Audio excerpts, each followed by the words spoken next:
पिछली क्लास में हमने जो इक्विवेलेंट सेट्स तक पढ़ा है, इस क्लास में हम जो है 8वां पॉइंट बिना टाइम वेस्ट किए जल्दी से लिख रहे हैं। फाइनाइट सेट्स क्या होते हैं ये देखेंगे हम। सिंपल है, फाइनाइट का मतलब होता है महदूद, लिमिटेड। फाइनाइट की जो अपनी मीनिंग होती है ना इंग्लिश में, वो होती है महदूद उर्दू में। अब महदूद का मतलब क्या होता है? महदूद का मतलब होता है लिमिटेड।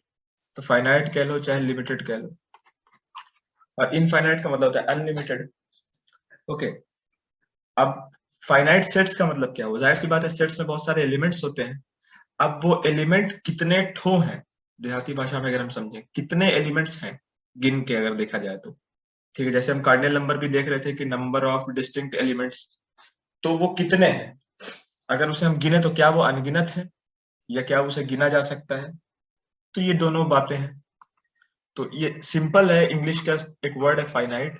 तो a set which contains finite number of elements, limited number of elements. इसका एग्जाम्पल देख लो। देखो, इसका एग्जाम्पल बहुत सिंपल सिंपल है। एक मैंने अपनी मर्जी से सेट माना है, कैपिटल एक्स, अपनी मर्जी से। और ये सेट मैंने कैसे डिफाइन किया? ए बी क्यू 1 2.7 पाई, और ऐसे बंद कर दिया। अब लोग सर ये क्या किया? बोला कुछ भी किया, तुम्हें क्या लेना देना। हमने करली ब्रैकेट के अंदर बहुत सारे एलिमेंट्स लिखे हैं, small A small B small Q 1 2.7 और पाई। तो ये अपनी मर्जी से मैंने कोई भी सेट ले लिया, मेरी मर्जी में कुछ भी ले सकता हूँ। ये सेट फाइनाइट है। क्यों बेटा फाइनाइट? इसमें 1 2 3 4 5 6, इसमें 6 एलिमेंट्स है। तो ये देखो बेटा, नोटेशन भी क्लियर करते हुए चलो। अगर मैं ऐसे लिख रहा हूं एन और उसके ब्रैकेट में सेट का नाम लिख रहा हूं, तो इसका मतलब है cardinal number of set x वो कितना है? 1 2 3 4 5 6। सेट एक्स में कितने एलिमेंट्स हैं डिस्टिंक्ट? 6 एलिमेंट्स। बहुत अच्छा एग्जांपल। दूसरा एग्जांपल हम यहाँ पे ले लेते हैं कि we have a set y that contains element 2z plus 1 such that the elements are 2z plus 1 such that z is a prime number, z is a prime number less than 6। देखो बेटा, ये जो property है वो क्या है? z की property. z कैसा नंबर है? एक प्राइम नंबर है। ठीक है, प्राइम नंबर लेस देन 6। तो 6 से छोटे छोटे प्राइम नंबर्स कौन कौन से होते हैं? तो z में कौन कौन सी वैल्यूज आएंगी यहाँ पे, ये सोचना है। कल भी हमने ऐसा क्वेश्चन किया पिछली क्लास में। तो एक है 2, जाहिर सी बात है। एक है 3 और एक है 5।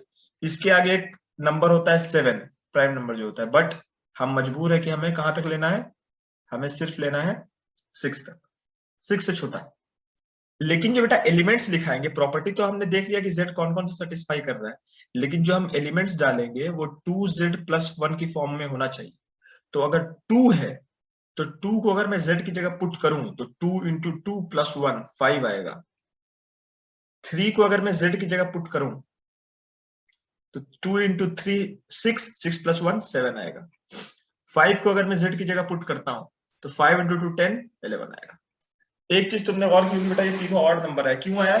क्योंकि 2z plus 1 की फॉर्म में 2z जो है इवन होगा और इवन प्लस 1 पक्का ऑड होता है। तो हमारा जो एलिमेंट्स आया सेट y का वो 5 7 और 11 आया। तो इसको मैं अगर रोस्टर फॉर्म में कन्वर्ट करूं तो 5 7, 11 ये है। कल भी मैंने बताया था ये काम करना है, सिंपल। तो ये दो तरह से हमने लिखा। ठीक है, अब मान के चलो तीसरा तरीका। सर तीसरा तरीका? सर आपने दो ही बताया था। एक तीसरा तरीका है बेटा इंग्लिश में लिखना। जैसे उसमें कोई नाम नहीं दिया, जैसे इसमें क्या है, मैथमेटिकल रिप्रेजेंटेशन है। एक्स भी एक मैथमेटिक्स का वेरिएबल है, कैपिटल एक्स, इक्वल टू के साइन है, ये सब है। अब मैं लिख रहा हूं set of all vowels of English. ठीक है, set of all vowels of English alphabet. Vowel का मतलब क्या होता है बेटा? ए E I O you. Vowel का मतलब वो अल्फाबेट्स जिनसे साउंड निकलता है A E I O you का। बिना इसके नहीं बन सकता कोई भी इंग्लिश का वर्ड। तो बेटा ये small A, small E, small I, O U. अब कोई बोल सकता है कि सर ये स्मॉल आपने क्यों लिया, कैपिटल भी लिख सकते हैं, सेम थिंग है यहाँ पे, ठीक है। A E I O U, set of all vowels of English alphabet. कभी कभी डाउट आ सकता है कि सर एक वर्ड है इंग्लिश में फ्लाई, आपने अभी कहा कि बिना ए ई आई ओ यू के कोई भी इंग्लिश का वर्ड नहीं बन सकता, लेकिन फ्लाई तो बन गया। हम बोलेंगे बेटा नहीं, ये जो फ्लाई है ना, इसमें जो वाई है ना, वाई, ये जो ए ई आई ओ यू जो है, इनके साउंड्स जो है वोवेल कहलाते हैं। साउंड, ये लिखे हुए नहीं। तो वाई जो, वाई सुनाई कैसा दे रहा है, वाई सुनाई दे रहा है ऐसा, आई की तरह, जैसा आई सुनाई देता है। तो ए का साउंड, ई का साउंड, आई का साउंड, ओ का साउंड और यू का साउंड, जो 5 साउंड्स हैं, ये साउंड्स जो है ये vowels. Set of all vowels of English हमने क्या देख लिया, ए ई आई ओ यू। तो ये भी कैसे सेट्स हैं, ये तीनों के तीनों। एक्स जो मैंने अपनी मर्जी से कुछ भी ले लिया, वो भी फाइनाइट सेट है, नंबर ऑफ एलिमेंट्स 6 दिख रहा है हमें। वाई जो है, जो हमने रोस्टर फॉर्म में ना लेके सेट बिल्डर फॉर्म में लिखने की कोशिश की, वो भी लास्ट में घूम घुमा के है 5 7 11, है कि नहीं। और set of all vowels of English भी 5 आए, तो कोई प्रॉब्लम इसमें है नहीं। Set of all vowels of English, 26 alphabets है इंग्लिश के, उसमें 5 जो है वोवेल्स हैं, 21 कॉन्सोनेंट्स हैं। व्यंजन जैसे हिंदी में हम कहते हैं क ख ग घ, और मात्रा अ आ इ ई उ ऊ ए आ जो भी था, ठीक है। तो वोवेल्स का मतलब बेटा दोबारा समझ लो, वोवेल्स का मतलब होता है मात्राएं, जेर जबर पेश, जैसे उर्दू में होता है, अरबी में होता है। तो मात्राएं को वोवेल्स कहते हैं। तो इंग्लिश अल्फाबेट की जो मात्राएं हैं वो ए ई आई ओ यू है। बेटा ये फाइनाइट हो गया। तो फाइनाइट का विपरीत वर्ड क्या है? The opposite word of finite is what? Infinite. Infinite sets वो sets है where number of elements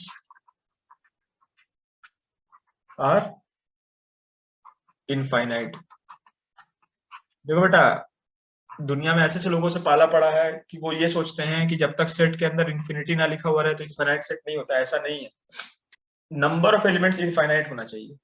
number of elements infinite होने का मतलब क्या है? कि वो गिना ना जा सके, अनगिनत, ठीक है। तो number of elements are infinite. Infinite को हिंदी में मैं कह सकता हूं अनगिनत, जिसे गिना ना जा सके। अब ये सारे सेट्स जो हम प्री रिक्विजिट्स वाले में पढ़ते हुए आए हैं, तो जो लोगों ने प्री रिक्विजिट्स वाली वीडियो नहीं देखी है, वो दोबारा देखें उस वीडियोस को, बहुत इंपॉर्टेंट वीडियोस है। उसमें 11th 12th में भी हम थोड़ा थोड़ा घुस चुके हैं, तो इंपॉर्टेंट वीडियो है। तो हमने अभी देखा कि जो नेचुरल नंबर्स का सेट है कैपिटल एन, वो जो है 1 से शुरू होता है, 2 3 4 5 dot dot dot dot dot dot dot बहुत आगे तक जाएगा। ये इनफाइनाइट सेट है, कंटिन्यूअस नहीं है, डिस्क्रीट है। घबराने के बाद में डिस्क्रीट कंटिन्यूअस दोबारा आगे देखेंगे। तो नेचुरल नंबर्स का सेट हो गया। नेचुरल नंबर से थोड़ा बड़ा नंबर होता है होल नंबर, जिसमें 0 भी आता है और बाकी सारे नेचुरल नंबर्स आते हैं, ठीक है। ये भी इनफाइनाइट सेट है। फिर एक इंटीजर है, ठीक है।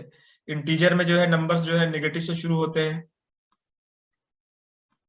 0 भी आता है, फिर पॉजिटिव नंबर्स भी आते हैं, तो ये इंटीजर्स हो गया। फिर आता था रैशनल नंबर्स, जिसे मान के चलो मैं लिख रहा हूँ -π भी आता है, -3 भी आता है, -2 भी आता है, ठीक है, -√2 भी आता है, -1 भी आता है, 0 भी आता है, और फिर इसके सारे पॉजिटिव आते हैं, 1 2, ठीक है ना, पाई डॉट डॉट डॉट, और ये डॉट से शुरू होते हुए। तो कैपिटल क्यू भी कैसा एक सेट है, रैशनल नंबर इसको हम कहते हैं। Natural number capital N, whole number W, capital Z या कैपिटल आई से हम डिनोट करते हैं इंटीजर्स को, और उसके बाद रैशनल नंबर्स जो हमने बचपन में पढ़ रखा है वो आता है। ये सारे सेट्स कैसे हैं? इनफाइनाइट हैं और डिस्क्रीट भी। अब एक सेट आता था बेटा कैपिटल आर, रियल नंबर। ये बेटा करली ब्रैकेट में नहीं लिखा है, ये इंपॉर्टेंट है क्योंकि ये कंटिन्यूअस सेट है। आगे पढ़ेंगे इसके बारे में, ये कैसे लिखाएगा। अभी बस इतना जान लो कि ये करली ब्रैकेट में नहीं लिखाएगा। जो डिस्क्रीट सेट्स होते हैं वही सिर्फ लिखाते हैं करली ब्रैकेट में, रोस्टर फॉर्म में। फिर एक इररेशनल नंबर हमने पढ़ा था, जो कि हमने क्या पढ़ा था कि रियल नंबर्स माइनस ये, कि रियल नंबर में से सारे रैशनल नंबर निकाल दो तो वो इररेशनल नंबर से सेट बन जाएगा। फिर हमने कॉम्प्लेक्स नंबर्स पढ़ा था। कॉम्प्लेक्स नंबर्स को हम डिनोट करते हैं कैपिटल सी से, तो वो भी एक सेट है, ठीक है, इनफाइनाइट सेट है वो भी, ठीक है। तो ये सारे सेट्स जो है हमने इनफाइनाइट लिखे हुए हैं। एक एग्जांपल और लिख लो, set of all prime numbers infinite set है, बिल्कुल है। क्यों बेटा इनफाइनाइट है, थोड़ा ध्यान से देखो, 2 से शुरू होगा, 3 से, फिर 5, फिर 7, फिर 11, फिर पता नहीं कहां कहां जाते रहेगा, बहुत आते हैं। तो ये भी इनफाइनाइट सेट है, ये इनफाइनाइट सेट्स के एग्जांपल हो गए। एक एग्जांपल हम इसको और लिखा सकते हैं, जिसे हम सेट बिल्डर फॉर्म में लिखा देते हैं, वो यहां लिख देता हूं, जगह कम है। जैसे कि देखो सेट बिल्डर फॉर्म में कि एक सेट है, मान के चलो कैपिटल ए, उसमें एलिमेंट्स है small p such that p is greater than 3, comma p belongs to natural number, यानी p is a natural number. Comma के साथ क्यों लिखा, दो प्रॉपर्टीज है, पहली प्रॉपर्टी है p इज ग्रेटर देन 3 और दूसरी प्रॉपर्टी है p belonging to natural number, यानी कि 3.1 नहीं हो सकता, 3.2 नहीं हो सकता, 4 ही होगा, 3 भी नहीं होगा क्योंकि 3 से बड़ा है। तो बेटा ये भी इनफाइनाइट सेट है। ये सारे एग्जांपल्स इनफाइनाइट सेट्स के हम दिखा रहे हैं।